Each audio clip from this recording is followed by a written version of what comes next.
அஸ்ஸலாமு அலைக்கும் வரஹ்மத்துல்லாஹி வபரகாத்துஹு. அன்பிற்குரிய சகோதர சகோதரிகளே, வாட்ஸ்அப் வழியாக கேட்கப்படுகிற கேள்விகளுக்குரிய பதில்களை வாரந்தோறும் தொடராக நாம் அறிந்து வருகிறோம்.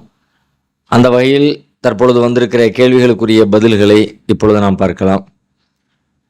அப்துல் ரஹீம் அப்படிங்கிறவங்க ராணிப்பேட்டை மாவட்டத்திலிருந்து கேட்குறாங்க. அஸ்ஸலாமு அலைக்கும் வரஹ்மத்துல்லாஹ். உம்ரா செய்யும் முறை மற்றும் ஒரு பயணத்தில் எத்தனை உம்ரா செய்யலாம், குர்ஆன் ஹதீஸ் அடிப்படையில் விளக்கவும் அப்படின்னு சொல்லி கேட்குறாங்க. உம்ராவுடைய முறை அப்படிங்கிறது அதுக்கு நிறைய சட்டத்திட்டங்கள்லாம் அதிகபட்சமாக ஒன்றும் இல்லை. அதில் சில தடுக்கப்பட்ட காரியங்கள், அதில் உள்ள ஒழுங்குகள் அப்படிங்கிறது மட்டும்தான் அதில் அதிகபட்சமாக இருக்குது. உதாரணமாக நகம் வெட்டக்கூடாது, நறுமணம் பூசக்கூடாது, திருமணம் செய்யக்கூடாது, திருமண பேச்சுவார்த்தைகளில் ஈடுபடக்கூடாது, ஆண்கள் தலை மறைக்கக்கூடாது, பெண்கள் முகம் மறைக்கக்கூடாது, முன்கை மறைக்கக்கூடாது, இந்த மாதிரி வேட்டையாடக்கூடாது, இவ்வளோதான். இந்த மாதிரி தடுக்கப்பட்ட செய்திகள் அதை நீங்கள் உம்ரா செய்கிற நேரத்தில் ஒருக்க ரிமைண்ட் பண்ணிக்கிட்டிங்கன்னா, நினைவுபடுத்திக்கிட்டால் நல்லாயிருக்கும். நாம் அந்த ஹரமுடைய எல்லைக்குள்ளே நுழையும் பொழுது அந்த எண்ணத்தோட அந்த நியத்தை வாயால் மொழிந்து உம்ராவுக்கு வர்றேன் லெப்பைக்க உம்ரத்தன் அப்படின்னு சொல்லிட்டு வாயால் மொழிந்து எஹ்ராமுடைய ஆடையோடு, தையல் இல்லாத அந்த ஆடையோடு நம்ம உள்ளே பிரவேசிக்கிறோம். எஹ்ராமுடைய காலகட்டத்தில் இதையெல்லாம் நம்ம கடைப்பிடிக்கிறோம். அதனுடைய கிரியைகள் அப்படின்னு எடுத்துக்கிட்டோம்னா, போன உடனே முதல்ல தவாஃப் பண்ணுறோம். தவாஃப் செஞ்சு அந்த தவாஃபுடைய முடிவில் 2 ரக்காத்து தொழுகிறோம். தொழுது முடிச்சுட்டு சஃபா மர்வாவில் சயி செய்கிறோம். அதுக்கு பிறகு தலைமுடியை களைஞ்சிக்கிறோம்.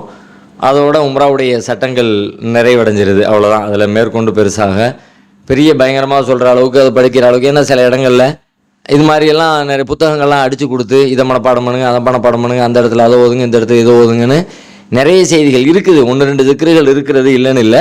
ஆனால் அது ஒரு பெரிய சிரமத்திற்குரிய காரியமாக சொல்லப்படுகிற அளவுக்கு அதில் ஒரு விஷயமும் இல்லை. ரொம்ப எளிமையானது, ரொம்ப சாதாரணமானது ஒன்று. ரெண்டாவது ஒரு பயணத்தில் எத்தனை உம்ரா செய்யலாம் அப்படின்னு சொல்லி கேட்குறாங்க. இது ஒரு பெரிய விவாத பொருளாகவே நீண்ட நாளாக ஓடிக்கிட்டு இருக்குது. நபி ஸல்லல்லாஹு அலைஹி வஸல்லம் அவங்க ஒரு பயணத்தில் ஒரு உம்ரா தான் செஞ்சாங்க. ரசூலுல்லாஹ் நிறைய உம்ராக்கள் செஞ்சுருக்கிறாங்க, 1க்கும் மேற்பட்ட உம்ராக்கள் செஞ்சுருக்கிறாங்க. அதுக்கு ஆதாரம் இருக்குது. ஆனால் ஒரு தடவை போகும்போது, ஒரு தடவை மக்காவுக்கு வந்த நேரத்தில் அவங்க ஒரு உம்ராவோடு முடிச்சுட்டு போயிட்டாங்க. திரும்ப 2வது உம்ரா செஞ்சதுக்கான சான்றுகள் இல்லை. ஆனால் அதை வைத்துக்கொண்டு என்ன சொல்கிறாங்கன்னு கேட்டால், நாம் இங்கேருந்து ஒரு பயணம் பட்டு போனோம்னு சொன்னால் அதில் ஒரு உம்ராவை செஞ்சுட்டு திரும்ப ஊருக்கு வந்துடணும். அதுக்கு பிறகு மீண்டும் உம்ரா செய்கிறதா இல்லையானா அது செய்யலாம். அதில் நிறைய பேர் ஒத்துக்கிறாங்க. 2வது உம்ரா செய்கிறது, 3வது உம்ரா செய்கிறது, அது செய்யலாமான்னா செய்யலாம், அதில் ஒன்றும் பிரச்சனை இல்லை. ஆனால் ஒரே பயணத்தில் அதை செய்யக்கூடாது என்கிற மாதிரி ஒரு கருத்தை சொல்கிறாங்க. அது இதிலிருந்து ரசூலுல்லாஹ் ஒரு தடவை தானே செஞ்சாங்க என்கிற கோணத்தில் சொல்கிறாங்க. ஆனால் அதை பயணம் என்று பிரிப்பதற்கு எந்த முகாந்திரமும் இருக்கிற மாதிரி தெரியல. 1க்கு மேற்பட்ட உம்ராக்கள் செய்யலாம் அப்படின்னா அது எப்போ செஞ்சா என்ன, ஒரே பயணத்தில் செஞ்சா என்ன, பல பயணத்தில் செஞ்சா என்ன, 1க்கு மேற்பட்டு செய்ய அனுமதி இருக்கா இல்லையான்னு ஒரு பொது அனுமதியை நம்ம தேடினோம்னா, நிறைய குர்ஆன்லையும் ஹதீஸ்லையும் எல்லா இபாதத்துகளுக்குமே 1க்கு மேற்பட்ட, அதாவது அது என்ன விதிக்கப்பட்டிருக்கோ அதை தாண்டி கூடுதலாக உபரியாக நீங்கள் அந்த அமல்களை செய்வதற்கு மார்க்கத்தில் அனுமதி வழங்கப்பட்டிருக்கிறது, ஹதீஸ்லையும் இருக்கிறது. ஏன் இந்த பர்டிகுலராக இந்த விவகாரத்திலேயே இந்த ஹஜ் உம்ரா பற்றி பேசக்கூடிய வசனமே என்ன சொல்லுது அப்படின்னு கேட்டால், இன்ன சஃபா வல் மருவத மின் ஷஆயிரில்லா, சஃபாவும் மருவாவும் அல்லாஹ்வுடைய அடையாள சின்னங்களாகும். ஃபமன் ஹஜ்ஜல் பைத்த அவ் ஃபலா ஜுனாஹ அலைஹி அன் யத்தவ்வஃப பிஹிமா, யார் ஹஜ் உம்ராவுக்கு செய்கிறாங்களோ அவங்க இதை தவாஃப் செய்கிறது குற்றம் கிடையாது.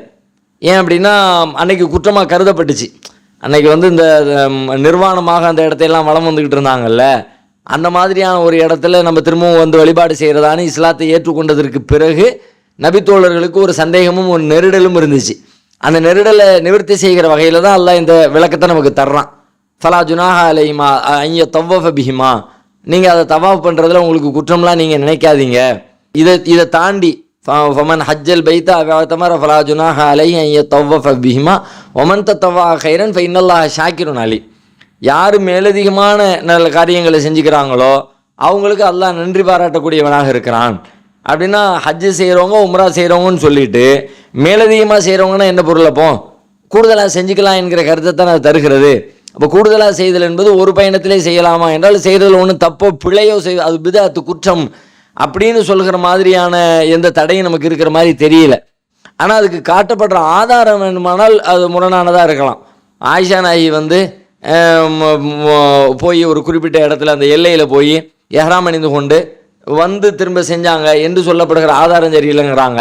இது ஆதாரபூர்வமான செய்தி தான், அதில் ஒன்றும் சிக்கல் இல்லை. ஆனால் அவங்க செய்ய முடியாமல், மாதவிலக்கின் காரணமாக செய்ய முடியாத கிரியைகளை மாதவிலக்கு நின்றதற்கு பிறகு அதுக்கு பிறகு அவங்க போய் அதை செஞ்சுட்டு வந்தாங்க.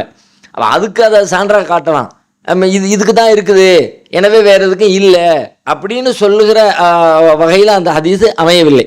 அதனால் கூடுதலாக ஒரு பயணத்தில் ஒன்றுக்கும் மேற்பட்ட உம்ரா செய்ய வாய்ப்பு இருந்து ஒருத்தர் செஞ்சாருன்னா அது குற்றம், அது பாவம்னு சொல்லுகிற நிலையில் எதுவும் இல்லை என்பது தான் நம்முடைய கருத்து. அடுத்து திருப்பத்தூர்லேருந்து கேட்குறாங்க தன்வீர் அப்படிங்கிறவங்க. ஒரு பள்ளிவாசல் உள்ளது, அந்த பள்ளிவாசலில் இணை வைப்பு அதிகமாக உள்ளது. அந்த பள்ளிவாசலில் கூறும் பாங்கு நாங்கள் தொழுகைக்கு போதுமானதா, அல்லது நாங்களும் பாங்கு சொல்ல வேண்டுமா? அந்த பள்ளிவாசலை விட்டு வேறு எந்த பள்ளிவாசலும் இல்லை, என்ன செய்வது அப்படின்னு சொல்லி கேட்குறாங்க. நம்ம ஏற்கனவே கடந்த காலத்தில் இந்த ஷிருக்கு நடைபெறக்கூடிய பள்ளிவாசல்கள், அந்த மாதிரி பள்ளிகளே இல்லை என்கிற ஒரு கருத்தை நம்ம சொல்லி இருக்கிறோம். அதை ஒரு பிரச்சாரம் பண்ணி அந்த மாதிரி பள்ளிக்கு போகாதீங்க, அதை விட நீங்கள் வீட்டில் தொழுவுங்க, தனியாக பள்ளிவாசல் கட்டுங்க என்றெல்லாம் நம்ம பிரச்சாரம் பண்ணி இருக்கிறோம். அந்த நேரத்தில் நம்ம சொன்ன சில விஷயங்களை, சில குர்ஆனுடைய வசனங்களை முழுமையாக புரிந்து கொள்ளாமல் சொல்லப்பட்ட விளக்கம். ஆனால் உண்மையில் அல்லாஹ்வுக்காக வேண்டி கட்டப்பட்ட ஒரு பள்ளிவாசலில் நீங்கள் என்ன தான் அதில் தப்பு செஞ்சாலும் அது பள்ளிங்கிற அந்தஸ்தை விட்டு போகாது.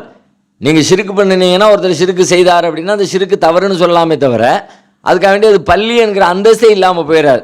நம்ம பள்ளியே இல்லைன்னு சொல்லிட்டோம், அது பள்ளிவாசலே கிடையாது, பள்ளினா அப்படி தான் இருக்கணும், இப்படி இல்லாட்டி அது பள்ளி கிடையாது அப்படின்னு ஒரு பள்ளிக்கான இலக்கணங்கள் சொல்லப்பட்டிருக்கு. அந்த பள்ளியின் இலக்கணம் மீறப்பட்டிருக்குதுன்னா அங்கே தவறு நடக்குன்னு சொல்லணுமே தவிர அதுக்காக வேண்டி அந்த இடம் பள்ளியாகவே ஆகாது என்று சொல்வதற்கு எந்த முகாந்திரமும் இல்லை. நம்முடைய ஆய்வு குறைபாட்டின் காரணமாக, அறிவு குறைபாட்டின் காரணமாக சொன்ன தவறான செய்தி தான் அது.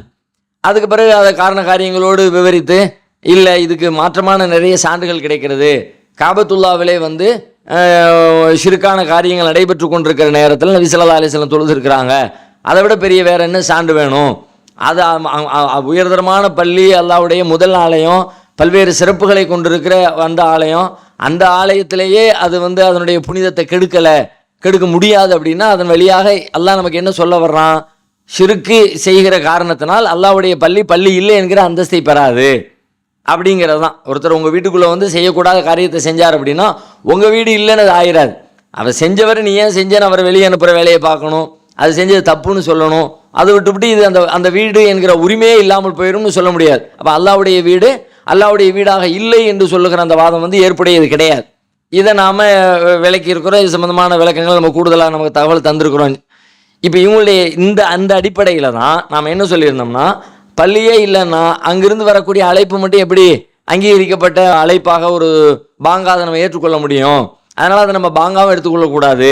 அது ஒரு வழிபாட்டு தலமாகவே இஸ்லாமிய பார்வையில் அங்கீகரிக்கப்பட்ட ஒரு இடமாகவே எடுத்துக்கொள்ள முடியாது என்று சொல்லுகிற அந்த லிஸ்ட்டில் அந்த பாங்கையும் பாங்காக எடுத்துக்கொள்ள முடியாதுன்னு நம்ம சொல்லியிருக்கிறோம். ஆனால் இப்போ நம்ம அந்த கருத்தில் இல்லை, அது தவறு என்று புரிஞ்சு விளங்கிட்ட காரணத்தினால அந்த தவறான அது தப்பான செய்தி, அது பள்ளி தான், பள்ளியிலிருந்து விடப்படுகிற அழைப்பு, அது பள்ளியில் அல்லாஹ்வின் புறத்திலிருந்து அழைக்கப்படுகிற ஹய்யால சலா என்பது அல்லாஹ்வுடைய தொழுகை என்பால் அழைக்கப்படுகிற அழைப்பு தான் என்பதை நம்ம ஒத்துக்கிட்ட காரணத்தினால இப்போ அந்த அழைப்பையும் நாம் புறக்கணிக்க கூடாதுன்னு தான் சொல்கிறோம். உங்களுக்கு அந்த பாங்கே போதுமானது, அந்த சப்தமே போதுமானது, நீங்கள் தனியாக பாங்கு சொல்லிக்கொள்ள வேண்டிய அவசியம் இல்லை. அடுத்து ஈரோட்டில் இருந்து முகமது ஆசிர் அப்படிங்கிறவங்க கேட்குறாங்க, என்னுடைய கேள்வி, வீடு ஒத்திக்கு செல்வது கூடுமா? விளக்கம் தரவும். ஒத்திக்கு போகிறது போக்கியத்துக்கு இருக்கிறது அப்படின்னு சொல்லுவாங்க. வாடகை இல்லாமல் ஒரு தொகையை முதல்ல ஆரம்பத்தில் மொத்தமாக கொடுத்துட்டு ஒரு 2 வருஷம் 3 வருஷம் 5 வருஷம் ஏதோ ஒரு அக்ரிமெண்ட் போடுவாங்க. அந்த அக்ரிமெண்ட் முடிகிற பொழுது அந்த வீட்டின் உரிமையாளர் பணத்தை திரும்ப கொடுத்துருவார். அவங்க கொடுத்த பணத்தை வாங்கிக்கிட்டு இந்த வீட்டை காலி பண்ணி கொடுத்துட்டு வந்துடுவாங்க. இதை நாம் போக்கியம் ஒத்தி அப்படிங்கிற பேரில் எல்லா பகுதியிலையும் நடைமுறையில் இருக்குது. மார்க் அடிப்படையில் இது கூடுமா அப்படின்னு சொல்லி கேட்குறாங்க. மார்க் அடிப்படையில் இது ஏற்புடையதாக இல்லை. ஏன் அப்படின்னு கேட்டால், நாம் ஒரு வீட்டில் குடியிருக்கிறோம், இன்னொருத்தருடைய வீட்டில் குடியிருக்கிறோம். அந்த குடியிருப்புக்காக வேண்டி நம்ம என்ன கொடுத்தோம் அப்படின்னு கேட்டால், நம்ம என்ன கொடுத்தோம்? முதல்ல ஒரு தொகையை கொடுத்தோம். குடியிருப்பதற்கான காசு தானே, நான் உன் வீட்டை பயன்படுத்திக்கிறப்பா, அதுக்கு இந்த காசை வச்சுக்க அப்படின்னு சொல்லி நம்ம கொடுத்துட்டோம்ல, கொடுத்தாச்சு. திரும்ப வரும் பொழுது கொடுத்த காசை வாங்கிட்டு வந்துட்டோமே அப்படின்னா என்ன அர்த்தம்? ஒன்றுமே கொடுக்கலன்னு தானே அர்த்தம். கொடுத்த காசை திரும்ப வாங்கிட்டா நாம் குடியிருந்ததுக்கு எந்த பணமுமே கொடுக்கல. அப்போ எந்த பணமுமே கொடுக்காம நமக்கு அந்த வீடு கொடுக்கப்பட்டிருக்குன்னா என்ன அடிப்படையில் கொடுக்கப்பட்டிருக்கு? சொந்த பந்தங்கள் அப்படின்னு சொல்லியா, நம்ம உறவுக்காரரு, நம்ம தம்பி, நம்ம அண்ணன், நம்ம நட்பு, நமக்கு தெரிஞ்சவர், நம்ம உயிருக்கு உயிராக இருக்கிறவர், அதனால் அவர் அப்படியா கொடுத்தாங்க? அவங்களே ஒரு நெருக்கடிக்காக வேண்டி ஒரு பணம் தேவைப்பட்டுச்சு, அந்த பணத்தை நீங்கள் கொடுத்தீங்க, அதை வாங்கி அவங்க பயன்படுத்திக்கிட்டாங்க.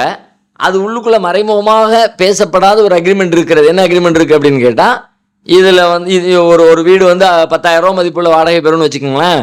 10,000 ரூபா அந்த வீட்டுக்கு வாடகை வாங்கப்படும். அதுக்கு தகுந்த அளவுக்கு அந்த ஏரியாவில் அது ஒரு பெரிய வீடாக இருக்குது, இந்த ஏரியாவில் இவ்வளவு தான் இந்த வீட்டுக்கு மதிப்பிடப்படுகிறது அப்படின்னு சொல்லி சொன்னால், அவர் ஒத்திக்கு கொடுக்குற அந்த தொகையும் மாதம் ஏறத்தாழ ஒரு 10,000 வருகிற வகையில் வட்டியாக கணக்கு பண்ணி பார்த்தா, ஒரு பேங்க் வட்டி, பொதுவாக நடைமுறையில் இருக்கிற வட்டி அப்படின்னு ஒரு 7%, 5% அப்படின்னு கால்குலேட் பண்ணி பார்த்தா, மாதத்துக்கு ஒரு 10,000 ரூபா வருகிற மாதிரியான அளவில் தான் அவர் அந்த பணத்தை நிர்ணயிக்கிறார். 10,000 ரூபா பெறுகிற ஒரு வாடகை வீட்டுக்கு 1,00,000 ரூபா வாங்கிட்டு கொடுக்குறது இல்லை. ஒரு 50,000 வாங்கிக்கிட்டு 50,000 ரூபாய் தாங்க அப்படின்னு வாங்கிட்டு கொடுக்கல. அவர் எவ்வளோ வாங்குறாரு, அதுக்கு தகுந்த மாதிரி ஒரு 15 லட்சம் கொடுங்க, ஒரு 10 லட்சம் கொடுங்க. அப்போ நம்ம வட்டியை கால்குலேட் பண்ணி பார்த்தோம்னா மாதத்துக்கு அது ஒரு 8,000 ரூபா 10,000 ரூபா வட்டி வருது. அந்த கால்குலேஷன் அடிப்படையில் தான் இந்த கொடுக்கல் வாங்கல் நடைபெறுகிறது. நேரடியாக இது வட்டி என்று கொடுத்து பெறாவிட்டாலும் கூட மறைமுகமாக இதற்குள்ள வட்டி இருக்கிறது என்கிற அம்சம் இருப்பதாகத்தான் பெரும்பாலான அறிஞர்கள் கருதுகிறாங்க. நமக்கும் அந்த கருத்தில் உடன்பாடு இருக்கிறது. அதனால் இந்த மாதிரியான செட்டப்பில் நம்ம வீடுகளை தேர்வு செய்யாமல் நாம் வாடகைக்கு போயிடுறது நல்லது. நம்ம என்ன பார்க்குறோம், நம்ம பணம் நம்ம கைக்கு வந்துடுதேன்னு பார்க்குறோம். ஆனால் அது உள்ளுக்குள்ளே மார்க்கம் தடுத்த ஒரு அம்சம் இருக்கிறது என்கிற காரணத்தினால நாம் அதிலிருந்து விலகிக் கொள்வது தான் சரியான வழிமுறையாக இருக்க முடியும். நாம் ஒரு வீட்டில் குடியிருக்கிறோம்னா குடியிருக்கிறவருக்கு குடியிருக்கிறதுக்கு உரிய தொகையை கொடுத்துட்டு தான் நாம் அதிலிருந்து வெளியேறணும். இல்லை அவர் தான் ஒத்துக்கிடலாம், ஆனால் மனம் விரும்பி ஒத்துக்கிறாங்களா, அவருடைய நெருக்கடியின் காரணமாக உங்களுக்கு கொடுத்தாரு, இல்லாட்டி இந்த 5 வருஷத்தில் அவர் அதை சம்பாதிச்சிருப்பார்ல, அந்த நெருக்கடிக்கு அந்த நேரத்தில் யாரும் கடந்துட மாட்டேங்கிறாங்க. என்ன பண்ணுறது, வேறு எங்கேருந்தும் பணத்தை புரட்ட முடியலை, எதையும் விற்று வாங்க முடியலை, இருக்கிறத விற்றுட்டா திரும்ப வாங்க முடியுமான்னு தெரியலை. சரி இப்போதைக்கு யார்ட்டையாவது வாங்குவோம், இதை வச்சுக்கிட்டு கொஞ்ச காலத்துக்கு பிறகு அந்த பணத்தை கொடுக்கலாம்னு அந்த நெருக்கடியின் காரணமாக உங்கள்கிட்ட வந்திருக்கிறார். அப்போ அந்த நெருக்கடியை பயன்படுத்திக்கிட்டு நீங்கள் ஆதாயம் பெற்றதாக அதில் இருக்கிறது. நெருக்கடியை பயன்படுத்திக்கிட்டு ஆதாயம் பெறுவது என்பது ஏற்புடைய செயல் இல்லை. அவராக ஒத்துக்கொண்டிருந்தாலும் கூட அவர் மனம் விரும்பி தந்தார்னு சொல்ல முடியாது. ஏன்னா ஒருத்தருடைய பொருளை பற்றி, அந்த ஹலால் ஹராமை பற்றி நபி ஸல்லல்லாஹு அலைஹி வஸல்லம் சொல்லும்போது சொல்கிறாங்க, லா யஹில்லு மாலு முரிஇன் இல்லா பி தீபி நஃப்ஸி மின்ஹு.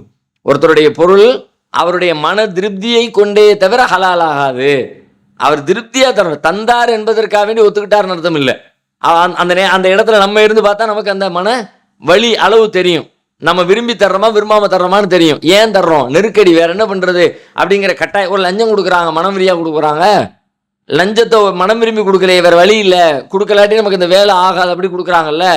அப்போ நம்ம அவராக அவர் தானே தந்தார் என்பதற்காக வேண்டி அது சரி காண முடியுமா?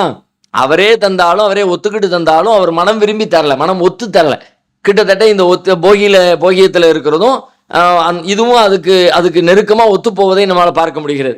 அதனால நம்ம இந்த மாதிரியான போகியத்துக்கு ஒத்திக்கு வீடு பிடிக்கிறதுலேருந்து வீடு கொடுக்கறதுலேருந்து நாம் தவிர்த்து கொள்வது தான் சரியான நடைமுறையாக இருக்க முடியும். அடுத்து மேலப்பாளையத்திலிருந்து முகமது ஹுசைன் அப்படிங்கிறவங்க கேட்குறாங்க, அஸ்ஸலாமு அலைக்கும் வரஹ்மத்துல்லாஹி வபரகாத்துஹு, குர்ஆனுக்கு முரண்படும் ஹதீஸுகள் பற்றி உங்கள் நிலைப்பாடு என்ன, விரிவாக விளக்கம் தரவும் அப்படின்னு சொல்லி கேட்குறாங்க. குர்ஆனுக்கு முரண்படுற ஹதீஸுகள் சம்மந்தமாக ஏற்கனவே இதுக்கு முன்னாடியே நம்முடைய நிலைப்பாட்டை பல தடவைகளில் விளக்கி இருக்கிறோம். அது சம்மந்தப்பட்டவருக்கு போய் சேரலைன்னு நினைக்கிறேன். இருந்தாலும் இதை பயன்படுத்தி கூடுதலாக இப்பொழுதும் அது சம்மந்தமான விளக்கத்தை நம்ம நினைவுபடுத்திக்கலாம். குர்ஆனுக்கு ஒருபொழுதும் நபிகள் நாயகத்தினுடைய போதனைகள் முரண்படாது. இது குர்ஆன் சொல்லுகிற வாக்குறுதியும் கூட. ஏன்னா குர்ஆனை பற்றி ஹதீஸை பற்றி குர்ஆன் சொல்லுகிற நேரத்தில் குர்ஆன் சொல்லுது, இன்னா அன்சல்னா இலைக்க ذிக்ர லிதுபய்யின லின்னாஸ், நாம உங்களுக்கு இந்த வேதத்தை அருளி இருக்கிறோம் மக்களுக்கு நீங்கள் விளக்கி தருவதற்காக. அப்போ குர்ஆனுக்கு விளக்கமாகத்தான் நபிகளாருடைய போதனைகள் இருக்குமே தவிர குர்ஆனுக்கு எதிராக அதை மறுக்கிற வகையில் தூதருடைய போதனைகள் ஒருபொழுதும் இருக்கவே இருக்காது. இன்னொரு இடத்துல அல்லாஹ் சொல்றான், ஒமா யன்திகு அனில் ஹவா இன் ஹுவ இல்லா வஹய்யுன் யூஹா, அவர் மனோ இச்சைப்படி பேச மாட்டார், அறிவிக்கப்படுகிற வஹி செய்தியை தவிர வேறு எதையும் அவர் பேசுறதில்லை. அப்போ அல்லாஹ்வுடைய தூதருடைய பேச்சுங்கிறது அல்லாஹ்விடமிருந்து வருகிற பேச்சு. அல்லாஹ்வுடைய பேச்சில் முரண்பாடு இருக்குமா? முரண்பாடு இல்லாமல் இருக்கிறது தான் சத்தியத்துக்கான அளவுகோலே. அல்லாஹ் குர்ஆன்ல சொல்றான், அஃபலா யததப்பருனல் குர்ஆன், இந்த குர்ஆன் அவங்க சிந்திக்க வேண்டாமா? வலவ் கான மின் இன்டி கைரில்லாஹி லவஜது ஃபீஹி இக்திலாஃபன் கஸீரா, இது அல்லாஹ் அல்லாதவர்களிடமிருந்து வந்திருந்தால் இதுல ஏராளமான முரண்பாடுகளை கண்டிருப்பார்கள். அப்ப இந்த மார்க்கம், இந்த வேதம், இந்த போதனை சத்தியம் என்பதற்கான அளவுகோல் ஒன்று என்னன்னு கேட்டா முரண்பாடே இல்லாம ஒத்த கருத்தோடு இருக்கிற செய்திகளாகத்தான் அதனுடைய தொகுப்பு தான் இது என்று குர்ஆனும் நமக்கு சொல்கிறது. அப்ப குர்ஆனுக்கும் ஹதீஸுக்கும் இடையில முரணே இல்லை. அப்படி முரண் இருப்பதாக ஒரு செய்தியை நீங்கள் கண்டால், முரண் என்று சொன்னால் நல்லா புரிஞ்சுக்கணும், கூடுதலாக சொல்லப்படுவதெல்லாம் முரண் அல்ல, விளக்கமாக பேசப்படுவதெல்லாம் முரண் அல்ல. முரண்னா என்னன்னா, இதை ஏற்றுக்கொண்டால் அதை ஏற்க முடியாது என்கிற ஒன்றை நம்பினால் இன்னொன்றை மறுக்கணுங்கிற மாதிரி இருக்குமே, அந்த மாதிரி ஒரு செய்தியை நீங்கள் கண்டால் அப்ப நீங்க என்ன பண்றது? அப்படி ஒரு செய்தியை கண்டா இது நபிமொழி இல்லைன்னு முடிவுக்கு வந்துருங்க. ஏன்னா நபிமொழியா இருந்தா எப்படி இருக்கும்? முரண் இல்லாம இருக்கும். அல்லாஹ்வுடைய வார்த்தைகளா இருந்தா எப்படி இருக்கும்? முரண் இல்லாம இருக்கும். அவன் முரண் இருக்குன்னு காட்டுனா, முரண் இருந்துச்சுன்னா இது நபிமொழி இல்லை. குர்ஆனுக்கு முரணாக ஒருபொழுதும் நபிகளார் பேச மாட்டாங்க. ஏன்னா இதுல வேற ஏதோ சிக்கல் இருக்குது. இது சொன்ன ஆட்கள் விஷயத்துல, அவங்க புரிந்து கொண்ட விஷயத்துல, அதை விளக்கி சொன்ன விஷயத்துல ஏதோ மிஸ்டேக் நடந்திருக்கே தவிர இது நபிகளாரின் போதனை இல்லை அப்படின்ற முடிவுக்கு தான் வரணும். ஏன் இது நாம சொல்லக்கூடிய புதிய செய்தியோ புதிய கண்டுபிடிப்புகளோ 21ஆம் நூற்றாண்டுடைய அப்படியெல்லாம் இல்லை. நபிகள் நாயகத்தினுடைய தோழர்களை இந்த வழிமுறையை தான் ஃபாலோ பண்ணினாங்க. நபி ஸல்லல்லாஹு அலைஹி வஸல்லம் சொன்னதாக ஒரு செய்தி அவங்களுக்கு சொல்லப்பட்டா அந்த செய்தி அல்லாஹ்வுடைய வேதத்துக்கு முரணாக இருந்துச்சு அப்படின்னா உடனே அவங்க அதை சொன்னது யாருங்கிறதெல்லாம் பார்க்கவே இல்லை. இப்போ பரவாயில்ல என்ன சொல்றாங்கன்னா, சொன்ன ஆட்களை பாருங்க, அவங்கெல்லாம் நல்லவங்க தானே, அவங்கெல்லாம் நேர்மையானவங்க தானே. ஆனா நபி தோழர்கள் இப்படி பார்க்கல.